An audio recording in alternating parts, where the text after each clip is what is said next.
எங்களை பாக்குறதுக்கு வர்றதே இல்ல. உன் வைஃப் ரொம்ப ஸ்ட்ரிக்டா? ஸ்ட்ரிக்ட் தான் மச்சான், ஆனா என் வைஃப் இல்ல, என் மாமியார்.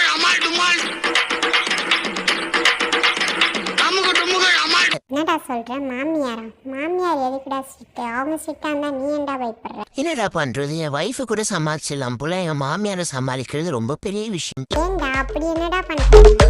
என்ன ஏதாவது ஒரு விஷயமா 2 விஷயமா சொல்றதுக்கு எவ்வளவு இருக்கு. வீட்டுல என் வைஃப் கூட அவ்வளவு மேக்கப் போட மாட்டாடா, ஆனா எங்க மாமியார் எனி டைம் ஃபுல் மேக்கப்ல இருக்காங்க. அவங்க வாங்குற பொருள்கள் எல்லாம் பில்லு பாத்தீங்கன்னா என்னோட இபி பில்லை விட ஜாஸ்தி வருது. டேய் மச்சான், அவங்க வயசானவங்கடா, மெடிசன் அது இதுன்னு இருக்கும்டா. முட்டி வலி, அதுக்கு ஆயின்மெண்ட், இடுப்பு வலி, அவங்களுக்கு ஏதாவது பிபி சுகர், அதுக்கெல்லாம் டேப்லெட் போட்டு தானடா ஆகணும். இதுக்கெல்லாம் கவலைப்பட்ட எப்படிடா? அதே தான் நானும் கேட்கிறேன். வயசான காலத்துல இதெல்லாம் கேட்டா தாராளமா வாங்கி கொடுக்கலாம்டா, ஆனா அவங்க கேட்கறது என்ன தெரியும் மச்சான், லிஸ்ட் சொல்றாங்க கேளு. கிரீம் கேக்குறாங்க, அது ஒரு கிரீம் கேட்டா பரவாயில்ல, டே கிரீமா, நைட் கிரீமா, அண்டர் ஐ கிரீமா, ஹேண்ட் கிரீமா, ஃபுட் கிரீம். மச்சான் இத்தனை கிரீம் இருக்கா? எனக்கு தெரிஞ்ச கிரீம்ல ஒரே ஒரு கிரீம் தான்டா, ஐஸ் கிரீம். நெக்ஸ்ட் சீரம், சீரம்ல ஜெல்லா லிக்விடா, அதுல 2.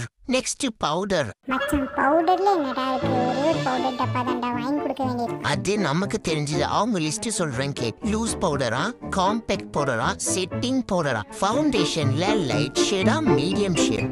மச்சான் நீ சொல்ற லிஸ்ட் எல்லாம் பார்த்தா வால் பெயிண்ட் பண்ற கேட்டலாக் மாதிரி இருக்கு. மச்சான் போதும் போதும், லிஸ்ட் பெருசா போயிட்டே இருக்கு. டேய் நான் சொன்னது 2-3 ஸ்டெப்பு தான்டா, இன்னும் பேலன்ஸ் நிறைய ஸ்டெப் இருக்குடா. எவ்வா இதுவே என்னால் தாங்க முடியலடா. எப்படி மச்சான் இவ்வளவு சோகத்தை மனசுல வச்சுட்டு இருக்க? என்னடா பண்றது, இதெல்லாம் எதுக்குன்னு கேட்டா செல்ஃப் லவ்னு ஒரு ஃபார்முலாவை. ஓகே ஃப்ரெண்ட்ஸ், உங்க வீட்லயே இப்படி ஒரு மேக்கப் லிஸ்ட் இருக்கா? இருந்தா கமெண்ட்ல ஃபுல் கிட்னு போடு, அப்படி இல்லைன்னா எங்க மாமியார் சூப்பர்னு போடு. இந்த வீடியோ பிடிச்சிருந்தா மறக்காம லைக் பண்ணுங்க, ஷேர் பண்ணுங்க, என்னோட சேனலை சப்ஸ்கிரைப் பண்ணி பாருங்க.